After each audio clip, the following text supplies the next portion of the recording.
Well, I think you gotta be correct. I always wonder if I'm it Haynes, and I'm going to do a speech on healthcare reform. The Obamacare. According to CNN, 48 million people were uninsured in 2012.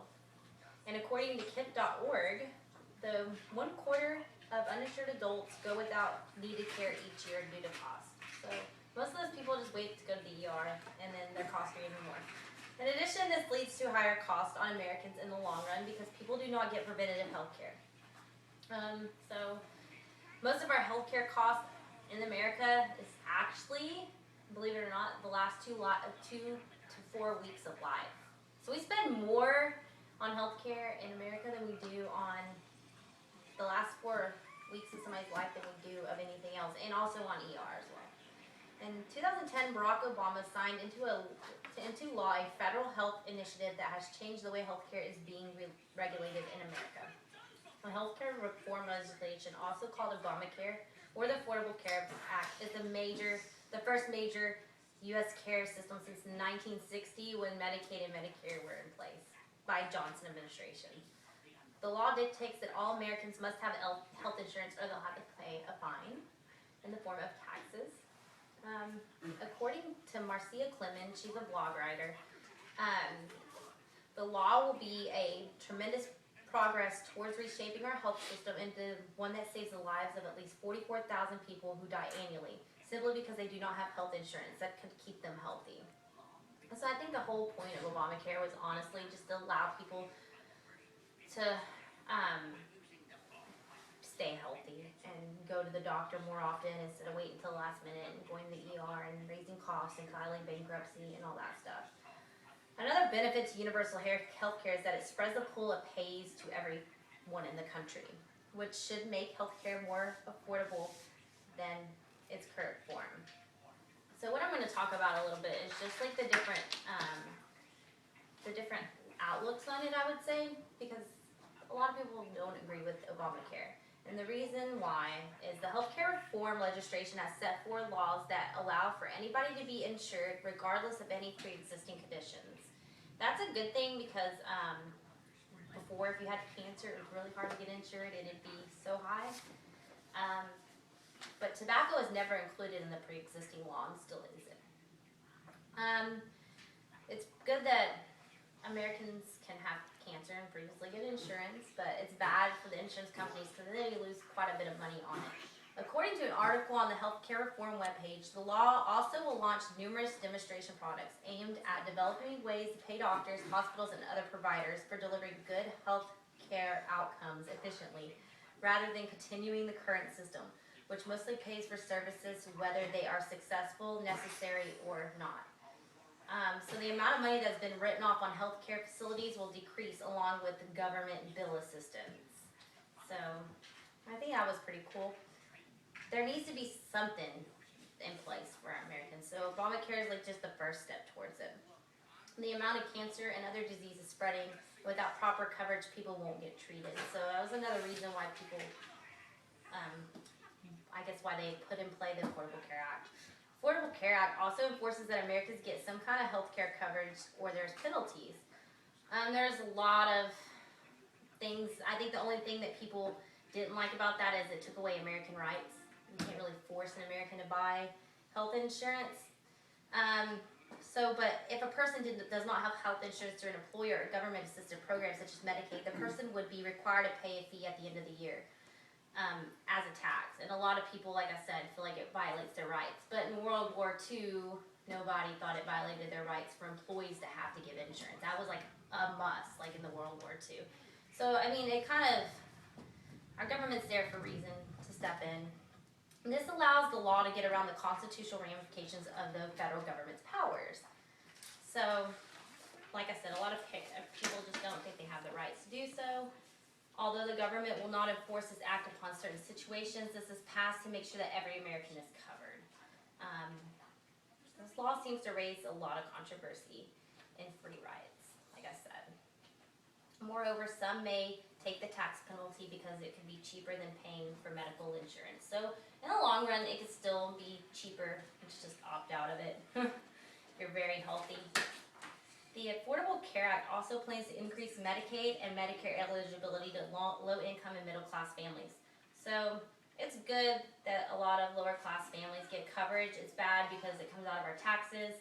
So there's a lot of controversy there as well to whether or not that's good, because we have roads and stuff we need to fix, not increase our 48% of our government spending even higher towards Medicaid, but whatever. In fact, according to Obamacare, Medicaid would be expanded through a federal state effort to cover everyone in households carrying less than 138% of the federal poverty level, or 26,344 for a family of three. And that's actually, well, I guess the poverty line is actually less than that, so that's a little bit above poverty line. American citizens' taxes the expansion also allocates American citizens' taxes because it can lead to an increase or a decrease in the amount of Medicare taxes that citizens pay. The Affordable Care Act can become beneficial to our society as it grows because Americans need governments to step in the healthcare system to make it more prohibitive. Since the 1960s, when Medicare and Medicaid laws were made, nothing else had been done to our healthcare system from the government. The government has passed several legislations that question the American rights as they try to force us to decide on healthcare coverage. Some argue that the Affordable Care Act is not a good thing for Americans, and Mitt Romney, I guess when he was running for president, kind of wanted to get rid of it, but he obviously didn't get elected.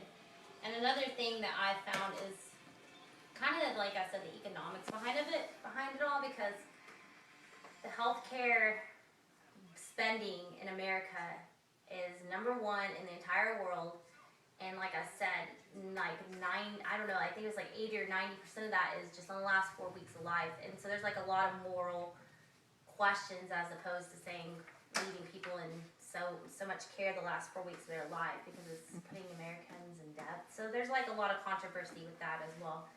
But I think, if we're spending all this money on Medicare, that they could cover it, instead of like Americans having to cover it. So expanding Medicare was a good thing. And the Obamacare legislation has a lot more laws that are supposed to be coming into play all the way up to 2017, so they're not even all set in stone yet. And a lot of Americans argue that it's not even really that much cheaper of an option for them. And I personally looked at the website, and it was about the same as what my employer was offering, and my employer's insurance is above average compared to most companies. And that's one reason why I just didn't get insurance for me and my family. So I think for two people with the Obamacare Act, it was like $400, $500 a month. So a lot of Americans can't even afford that. So it's not really fixing the problem. That was another controversy I read about. So that's just all the controversies over it, and we will see some definite alterations, like I said, and whether these changes are good or bad, it'll take time to find out. We still have no idea what it's going to do to our economy, because we're in the beginning stages of it. So the important thing is that American government sees a weakness in the healthcare system and wants to do something to make it better for its people. Does anyone have any questions? So, you feel like this is a good idea, then you're glad the government did this, or you think it's a good thing that the government did this? I am, only because here recently I've been taking this economics class, and we did a whole chapter and a half over it, and I think it's a good thing. I just don't think they've resolved it in the right way. I think that there's got to be a different way, and but more people have got to get insured. I mean, bankruptcies are huge. The amount of money that we're paying on Medicaid and Medicare is huge. It's just, we can't even fix we legitimately can't fix our roads and things because we're spending so much on healthcare. Even federal employees don't get paid, but this much compared to healthcare. Right. Right. So it's just, my economics class changed my viewpoint on it. It did. Mm-hmm. I know a lot of people have that, they're upset about it, but when you think about it, we're already doing it. We're already paying for all those individuals that aren't able to pay for their own, whether it's by their fault or circumstances. So, that way it'll make where everybody will actually try to do their part. Yeah, it's true. There's no no free anything. We pay for it. It's coming out of our taxes, whether we like it or not. And I don't know. Do you think with a name like the Affordable Health Care Act that it kind of led people astray, considering that it's not really any more affordable than it is today? Yeah, they said they wanted to make affordable healthcare coverage, but I feel like they're just making it a really expensive option for people. And I see flaws in it, but I also see it as a good thing as well. I think there are a lot of Americans that can afford it because they spend a lot more on non-necessities, but we'll see how it goes.